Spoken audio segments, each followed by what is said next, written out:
뭐 운동하는 사람만 중요한 거 아니야? 뭐 이렇게 근육 키우기 위해서만 먹는 거 아니야? 라고 생각하시는 분들이 의외로 많으세요. 근데 우리 단백질이 왜 중요한지 오늘 좀 강의를 해보도록 하겠습니다. 우선 단백질의 역할에 대해서 알면 좀 도움이 될 것 같아요. 단백질의 역할이 되게 많은데요. 우선 우리 인체는 70%가 물로 되어 있습니다. 이 물 다음으로 가장 많은 것이 바로 단백질인데요. 단백질은 거의 30%까지는 아니지만 30% 거의 가까이를 차지하고 있고 그 외에는 뭐 비타민, 미네랄 이렇게 우리 몸 인체를 구성을 하고 있습니다. 그래서 물 다음으로 중요한 게 이 단백질인데 이 단백질은 첫 번째로 근육과 결합 조직 등 신체 조직의 구성 성분입니다. 그래서 우리 근육을 만드는데 뭐 세포를 만드는데 그 여러 가지 조직들을 구성하는 성분이기도 하고요. 두 번째로 이게 저는 좀 많이 중요하다고 생각해요. 이 단백질이 효소, 호르몬, 그리고 항체 구성에 필요합니다. 그래서 우리가 아플 때 막 열나서 우리 몸이 막 싸우잖아요. 열이 나면 그 항체를 만들 때 이 단백질이 필요합니다. 그리고 반대로 당을 드시면 이 항체들, 우리 백혈구가 싸우지를 못하고 일시정지가 돼버려요. 그래서 아플 때는 절대로 당을 드시지 않고 단백질을 드시면 우리가 좀 몸을 회복하는데 더 도움이 된다라고 보시면 될 것 같습니다. 세 번째로는 체내 필수 영양분이나 생리활성 물질의 운반과 저장에 필요합니다. 이 말이 좀 어렵죠? 한마디로 혈액이나 혈액 안에 우리 뭐 이 콜레스테롤이 있는데 콜레스테롤이 이동할 때 이 단백질이 필요해요. 자동차들을 만드는데 이 단백질이 필요하다라고 생각을 하시면 될 것 같습니다. 그리고 체내 수분과도 연관이 있습니다. 그래서 인체 전 부위의 수분이 균형 있게 잘 펴지도록 도와주는데 그래서 우리 근육에도 수분이 굉장히 많이 있어요.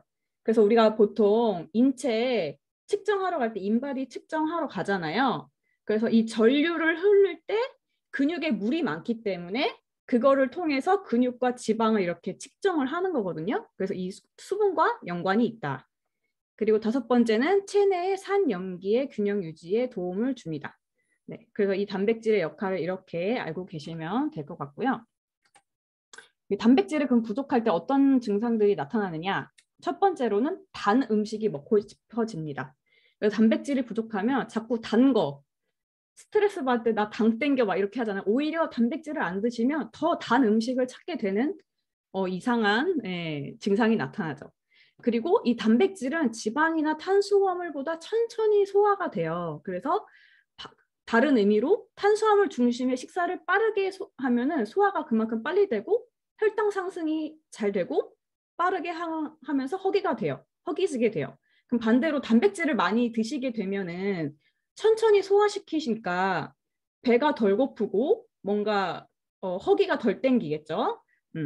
그래서 이 탄수화물 위주의 섭취는 더 단 음식을 부른다. 그러니까 단백질을 더 많이 드시게 되고 단백질 위주의 식사를 하시다 보면은 오히려 단 게 덜 땡기게 된다라고 보시면 될 것 같아요.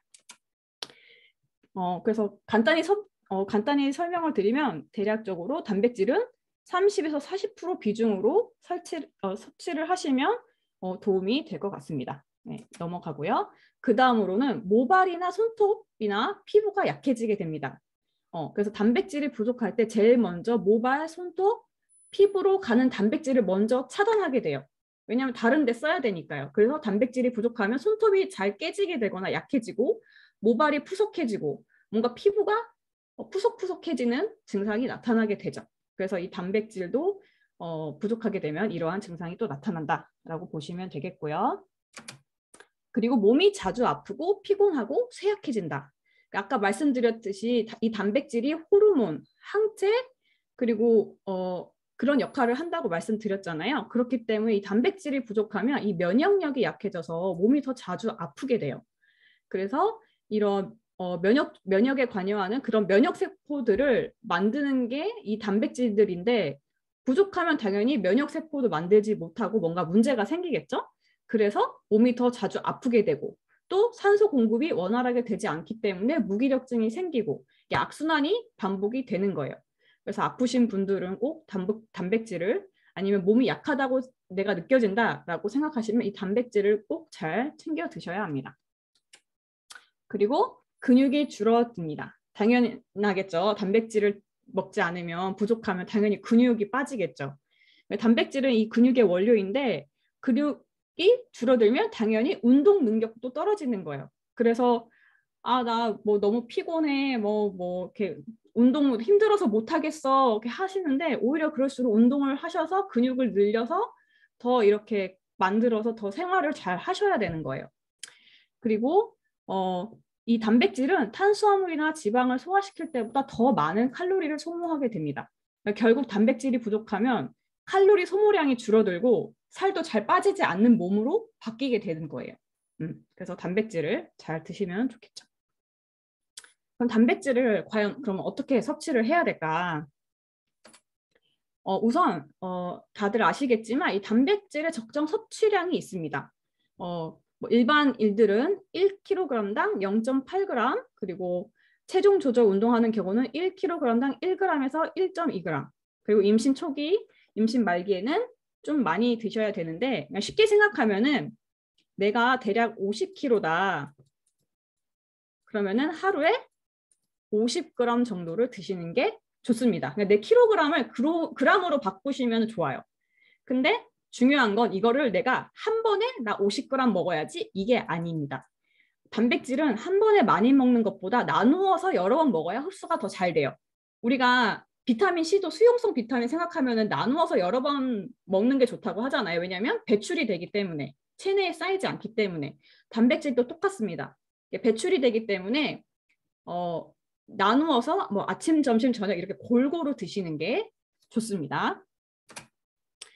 단백질의 기본 단위는 뭐 필수 아미노산, 비필수 아미노산 이렇게 있는데요. 간단하게 말씀드리면 필수 아미노산은 음식으로 꼭 섭취를 해야 한다라고 이제 말씀을 드리고 넘어가겠습니다. 그래서 우리가 이제 단백질에 동물성 단백질과 식물성 단백질이 있는데 동물성 단백질은 흔히 우리가 아는 고기류, 소고기, 돼지고기, 닭고기, 생선, 치즈, 우유, 달걀 이런 것들인데요. 이 동물성 단백질은 필수 아미노산이 다 있지만 포화지방이 많은 게 단점이에요. 그래서 단백질 함량 대비 칼로리가 높아요. 그게 단점이죠.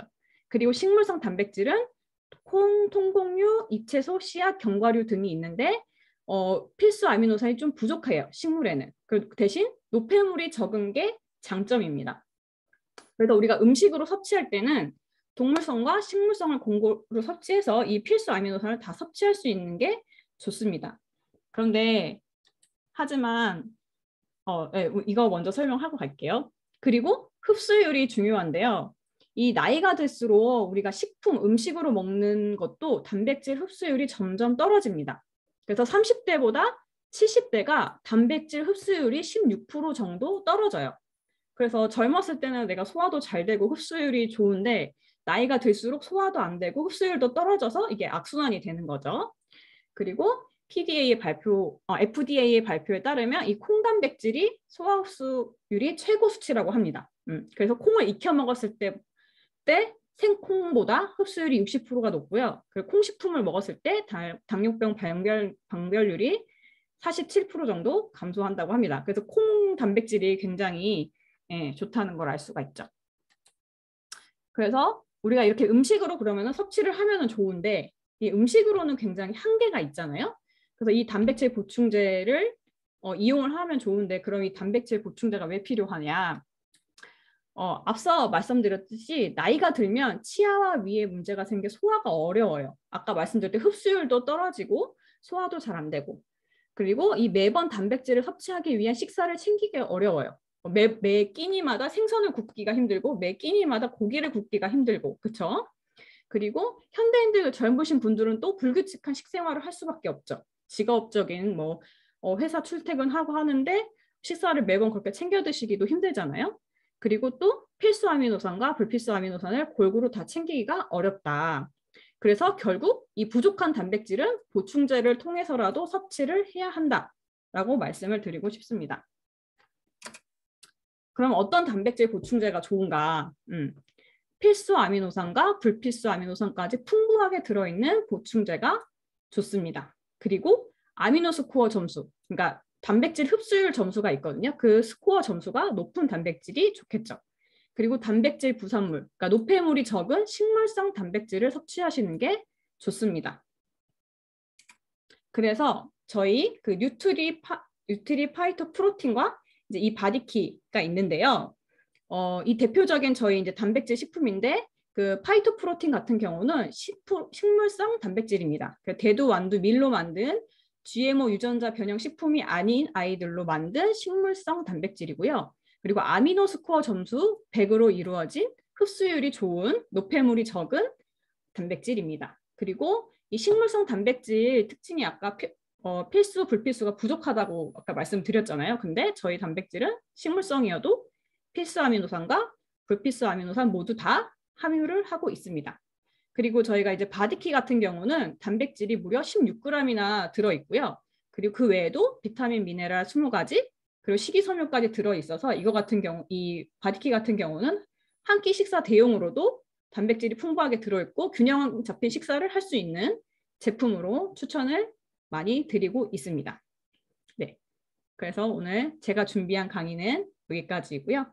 단백질에 대해서 중요성에 대해서 많이 알리셨으면 좋겠습니다. 이상입니다.